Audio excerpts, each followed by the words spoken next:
You guys as an offensive line unit have played pretty well despite having a pretty decent bit of attrition as far as injuries and some other things. What do you think that stems from?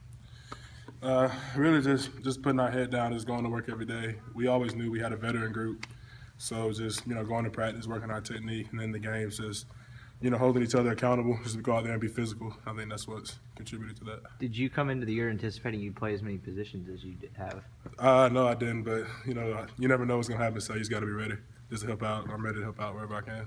How disappointed were you for Durante and I guess at the news?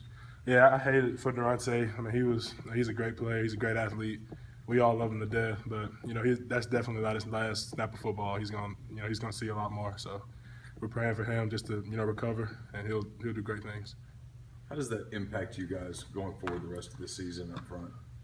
I mean, injuries, you never like them, but the only thing we can do is just get more guys ready to play and just keep going to work. I mean, that's really it. So just got to keep moving forward. What do you think, Jordan, about some of those younger guys, DeFore, Royce, if they have to get in the game right now, if, say, Alex isn't cleared this week?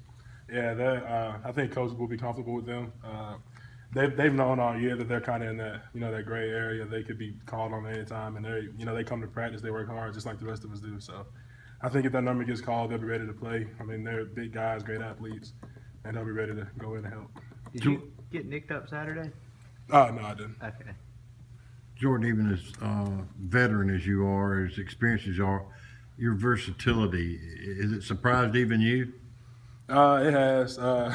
Coming here, I never thought I'd have to play center, but like I said earlier, you just never know. So wherever the team needs me, just to help out, and it benefits me as well, just having a knowledge of doing so much. So.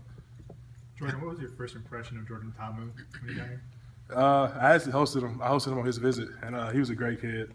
And I knew he was special. I don't think he had that many offers coming out, but when he came here, I watched his highlight tape myself just to see, learn about him. And he's a great athlete. He's a great kid, and he comes out there every day, just ready to work. So. How was he on that visit? He was a good kid. He was fun. He opened up pretty quick. He warmed up to me, so I got to know a lot about him. He knows a lot about me. So.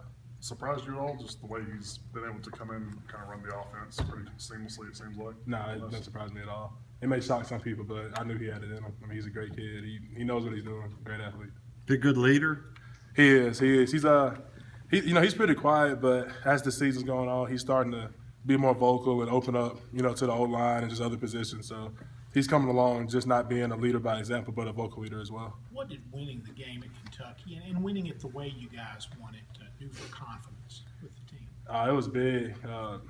As a team, we never really, got down, as far as morale. And, we have some young players on the team, but I feel like we've matured a lot, just everything that we've been through. And that win was a big booster. It was good to see some smiles on everybody's faces and just keep building off of that, just keep getting better. We're not the same Ole Miss team that we were the first week of the season. What was that swing of emotion like? I mean, Kentucky drives down the field, scores with 2:13 or something like that left. And I know you guys take the field and you have time, but did it go through your mind, man, I can't believe we're in this spot? Or what was going through your mind at that point? Honestly, none of us panicked. You can look through our face masks, just look at everybody. We just looked at each other. We knew what we had to do. Just go out there and execute. We've been through worse situations, so that was nothing. We just had to put our head down, just go out there and do it. Why do you think you guys had that poise at that time? Just our coaching. All the coaches are great leaders, just telling us they put us in the best situation possible to be successful. And we work on that at practice all the time. 2-minute drill, just going down, scoring quick. So that's what we do. What do you see in Louisiana Lafayette's defense? They're a great team. You got to treat every opponent the same. They have some great players, so we just got to go out there and just handle our business. It's a very winnable game, so we just got to go out there and do it. You mentioned y'all's emotions the last 2 minutes there. Is Jordan's calmness kind of contagious in situations like that? It seems like he didn't get riled up by much. Yeah, it is. We'll be in the huddle and you look at him, he's just looking at you talking all calm. And, nobody was in a panicky, jibber-jabber situation. So I think that helped us too. We saw confidence in him and it gave us confidence.